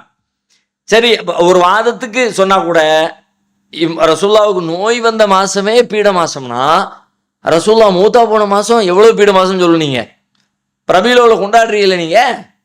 ரசூல்லா மௌத்தா போன மாசத்துல அவ்வளவு ஜெகஜோதியா விழாக்கள் எடுக்கப்படுகிறது, கந்தூரி கொண்டாடப்படுகிறது, 12 நாட்களும் பள்ளிவாசல்கள் அங்கே அலங்கரிக்கப்படுகிறது. அந்த வேலையெல்லாம் தெரியல. அப்ப அதை எப்படி புரிஞ்சுக்கிறது? மௌத்தா போனது நீங்க அதை விட இதெல்லாம் தேவைக்கு தகுந்த மாதிரி வேற வேற நோக்கங்களுக்காக மூடத்தனமாக உண்டாக்கப்பட்ட விஷயங்கள்ல உள்ளதுதானே தவிர இஸ்லாம் இதை சொல்லவே இல்லை. இன்னும் சொல்ல போனா சஃபியா ரலியல்லாஹு அன்ஹா ரசூல் ஸல்லல்லாஹு அலைஹி வஸல்லம் ஒரு போர்க்களத்துல திருமணம் பண்ணிக்கிட்டாங்க. எப்போ நடந்துச்சு திருமணம்? சஃபர் மாதத்தில் தான் நடந்துச்சு. ரசூல் ஸல்லல்லாஹு அலைஹி வஸல்லம் காலத்தில் ஒரு மாதத்தில் இது மாதிரி பீட மாதம் நம்பிக்கிட்டு இருந்தாங்க, ஷவ்வால் மாதம். இப்போ ஒவ்வொருத்தரும் ஒவ்வொரு காலத்தில் ஒவ்வொரு மாதத்தை வச்சிருக்க மாதிரி அந்த காலத்தில் ஷவ்வால் மாதம் கெட்ட மாதம்னு வச்சுருந்தாங்க, நல்ல காரியம் செய்யக்கூடாது. ஆயிஷா ரலியல்லாஹு அன்ஹா அவங்கள ரசூல் ஸல்லல்லாஹு அலைஹி வஸல்லம் ஷவ்வாலில் தான் கல்யாணம் முடிச்சாங்க. ஆயிஷா நாயே சொல்கிறாங்க, ஷவ்வால் மாதத்தை பீட மாதங்கிறீங்க, எனக்கு ரசூல்லா கல்யாணமே ஷவ்வாலில் தான் நடந்துச்சு அப்படிங்கிறாங்க. அதனால இந்த மாதத்தில் கெட்டது நல்லது என்று பிரிப்பது என்பது அல்லாஹ்வுக்கு கோபத்தை தருகிற காரியம். அது மாதிரி எதையும் வைக்கல. ஒருத்தருக்கு ஒரு மாசத்துல ஒருத்தருக்கு கெட்டது நடந்துச்சுன்னா அதே மாசத்துல இன்னொருத்தருக்கு நல்லது நடந்திருக்கும். இது அந்த நேரம் ஏற்படுத்திய விளைவு அல்ல. ஃபிரௌன் கொல்லப்பட்ட நேரத்துல தான் மூசா நபி காப்பாற்றப்பட்டாங்க. இப்போ என்ன சொல்விய? இவங்களுக்கு இது நல்லதாக அவனுக்கு இது கெட்டதாக அமைஞ்சிருச்சே. ஒருத்தருக்கு வீட்டில் மௌத்துழுது பக்கத்து வீட்டில் புள்ள பிறக்குதே, இவருக்கு மகிழ்ச்சியானதாக அவருக்கு துக்கமானதாக மாறிடுச்சே. நேரம் தான் எல்லாத்தையும் செய்யுதுன்னா எல்லாத்துக்கும் ஒரே மாதிரி செஞ்சுருக்கணுமே, அப்படியெல்லாம் செய்யலை. அதனால் அந்த நம்பிக்கை இஸ்லாமிய நம்பிக்கை அல்ல, இஸ்லாத்திற்கு எதிரான மற்ற மதத்தவர்களும் இருந்து காப்பி எடுத்துக்கொண்ட நம்பிக்கை என்பதை புரிஞ்சுக்கிட்டு உங்களுக்கு தொழில் தொடர்ந்ததற்கான வாய்ப்பு வசதி இருந்துச்சுன்னா எந்த மாதம்னு பார்க்காதீங்க, வசதிகள் வந்த உடனே அந்த வேலையை நீங்கள் செஞ்சுருங்க. அடுத்து தஞ்சாவூர்லேருந்து பர்வீன் அப்படிங்கிறவங்க ஒரு கேள்வி கேட்குறாங்க. அவங்க என்ன கேட்குறாங்கன்னா, ஒரு நீண்ட ஹதீஸை ஒன்று அனுப்பி ஒரு சஹாபி தொழுதுகிட்டு இருக்கிறாங்க. தொழுதுகிட்டு இருக்கும்போது ரசூல் ஸல்லல்லாஹு அலைஹி வஸல்லம் கூப்பிடுறாங்க. அவர் பதில் சொல்லலை. தொழுகையை முடிச்சுட்டு வர்றாரு. ரசூலுல்லாஹ் கேட்குறாங்க, என்ன கூப்பிட்டேனே ஏன் பதில் சொல்லலை அப்படின்னு. நான் தொழுதுகிட்டு இருந்தேன் அப்படின்னு அவங்க சொல்கிறாங்க. அப்போ ரசூலுல்லாஹ் ஒரு குர்ஆன் வசனத்தை ஓதி காட்டுறாங்க. யா அய்யுஹல்லதீன ஆமனு ஸ்தஜீபு லில்லாஹி வலிர் ரசூல் இதா தகாக்கும் லிமா யுஹ்யீக்கும். மூமின்களே, அல்லாஹ்வும் தூதரும் உங்களுக்கு வாழ்வளிப்பதற்காக உங்களை அழைத்தால் நீங்கள் அவங்களுக்கு பதில் சொல்லுங்கள் அப்படின்னு நல்லா சொல்லியிருக்கானே. அல்லாஹ்வுடைய தூதர் அழைச்சாங்கன்னா அழைப்புக்கு உடனே சொல்லிடணும், அது தொழுதுகிட்டே இருந்தாலும் சரிதான் அப்படிங்கிற கருத்துப்பட நபி ஸல்லல்லாஹு அலைஹி வஸல்லம் சொல்கிறாங்க. சொல்லிட்டு ஒரு உரையாடல் ஓடிக்கிட்டே இருக்குது. அப்போ நான் இங்கேருந்து கிளம்புறதுக்கு முன்னாடி நான் உனக்கு ஒரு சூப்பரான ஒரு மகத்தான ஒரு சூறாவை பற்றி நான் உனக்கு சொல்லித்தர்றேன் அப்படின்னு சொல்லிட்டு விட்டுறாங்க. அதுக்கப்புறம் நிறைய பேச்சுவார்த்தை அது எல்லாம் நடக்குது. சொன்ன மாதிரியே வெளியே புறப்படுற நேரம் ஆயிடுச்சு. இப்போ அந்த சஹாபி நினைவுபடுத்துகிறாங்க, அல்லாஹ்வுடைய தூதரே ஒரு விஷயத்தை ஒரு சூறாவை ஒரு மகத்தான ஒரு அத்தியாயத்தை கற்றுத்தரதா சொன்னீங்களே அப்படின்னு சொல்லிட்டு கேட்குறாங்க. அப்போ நபி ஸல்லல்லாஹு அலைஹி வஸல்லம் சொல்கிறாங்க, அதான் அல்ஹம்துலில்லாஹி ரபில் ஆலமீன் ஹிய சபகுல் மசானி வல் குர்ஆனில் அலீம். அதான் அல்ஹம்துலில்லாஹி ரபில் அல்ஹம்து சூரா. அது திரும்ப திரும்ப ஓதப்படுகிற 7 வசனங்களை கொண்டிருக்கிற ஒரு சூரா. அதுதான் திருக்குர்ஆனுடைய மகத்தான அத்தியாயமாக இருக்கிறது என்று நபி ஸல்லல்லாஹு அலைஹி வஸல்லம் உங்களுக்கு சொன்னாங்க. இப்போ இதில் அவங்களுடைய கேள்வி என்ன அப்படின்னு கேட்டால், ஃபாத்தியா சூறாவை இப்போ தான் சொல்லிக் கொடுக்குறாங்க, அவர் அதுக்கு முன்னாடியே தொழுதுட்டு வர்றாரு. ஃபாத்தியா சூறாவே தெரியலைன்னா அவர் எப்படி தொழுதுட்டு வந்தார்? ஃபாத்தியா சூறா அருளப்படுவதற்கு தெரிந்து கொள்ளப்படுவதற்கு முன்னாடி ஃபாத்தியா சூறா இல்லாட்டி தொழுகையே இல்லைன்னு இருக்குது. அவங்க என்னத்தை ஓதி தொழுதாங்க என்று அவங்க கேட்குறாங்க. ஃபாத்திஹா சூராவை நபிகளார் அவருக்கு கற்றுத்தரலை. ஃபாத்திஹா சூராவை கற்றுத்தந்தா எப்படி கற்றுத்தந்திருக்கணும்? நான் உனக்கு கற்றுத்தர்றேன் அப்படின்னு சொல்லிட்டு பிஸ்மில்லாஹ் ஆரம்பிச்சு அல்ஹம்துலில்லாஹி ரப்பில் ஆலமீன் அர்-ரஹ்மான் அர்-ரஹீம் மாலிகி யௌமித்தீன் இய்யாக நஅபுது வ இய்யாக நஸ்தஈன் வலல்லாலின் வரைக்கும் சொல்லணும். அப்போ தானே ஃபாத்திஹா சூராவை கற்றுக் கொடுத்தது ஆகும். சூறாவை கற்றுக் கொடுத்தலாம் அதுதான். இங்கே ரசூலுல்லாஹ் சூறாவை கற்றுக் கொடுக்கல. ஒரு சூறாக்கு குர்ஆனில் அருளப்பட்டிருக்கிற சூறாக்கள்லேயே மகத்தான ஒன்று இருக்குது. ஒரு சூறா ரொம்ப மகத்தானது. அப்படி மகத்தானது எதுங்கிறது சொல்லித்தர்றேன். அதனுடைய சிறப்பைத்தான் நீங்கள் கற்றுத்தந்தாங்களே தவிர சூறாவை கற்றுத்தரல ரசூலுல்லாஹ். ஏன்னா அங்கே ரசூலுல்லாஹ் சொன்னதுனால அல்ஹம்துலில்லாஹி ரப்பில் ஆலமீன் சூறா தான் அதுதான் திரும்ப திரும்ப ஓதப்படுகிற 7 வசனங்களை உடையது. ஒல் குர்ஆனில் அலீம், அதுதான் மகத்தான குர்ஆனாக இருக்கிறது என்று இதைத்தான் சொல்லி கொடுத்தாங்க நபி ஸல்லல்லாஹு அலைஹி வஸல்லம். அதனால அதுக்கு முன்னரே சூரத்துல் ஃபாத்திஹா அருளப்பட்டிருக்கிற காரணத்தினால தான் அல்ஹம்துலில்லாஹி ரப்பில் ஆலமீன் சொல்லி முடிச்ச உடனே அவங்களுக்கு புரிஞ்சுக்கிச்சு இது அல்ஹம்து சூறாவை முழுக்க குறிக்குதுன்னு. ஒரு வசனத்தை சொல்லி எப்படி 7 வசனத்தையும் கற்றுக் கொடுக்க முடியும்? 7 வசனத்தையும் கற்றுக் கொடுத்தா தான் அல்ஹம்து சூறாவை கற்றுக் கொடுத்ததா ஆகும். அப்படி நபி ஸல்லல்லாஹு அலைஹி வஸல்லம் இவங்களுக்கு கற்றுக் கொடுக்கல.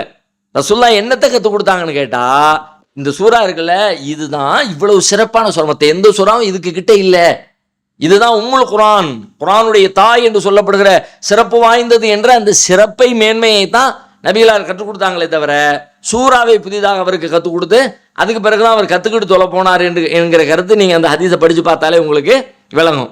அதான் அந்த அல்ஹம்துலில்லாஹி ரப்பில் ஆலமீன் அப்படின்னு சொல்லிட்டு ரசூலுல்லாஹ் சொல்லிக் கொடுக்குற வாசகத்தை வச்சு உங்களால் புரிந்து கொள்ள முடியும். நேரம் நிறைவடைந்து விட்ட காரணத்தினால் இத்தோடு நம்முடைய நிகழ்ச்சியை நிறைவு செய்யலாம். இன்ஷா அல்லாஹ் நிறைய கேள்விகள் வந்திருக்கிறது. அதற்குரிய பதில்களை வரும் வாரங்களில் தொடர்ந்து பார்க்கலாம். அஸ்ஸலாமு அலைக்கும் வரஹ்மத்துல்லாஹி வபரகாத்துஹு.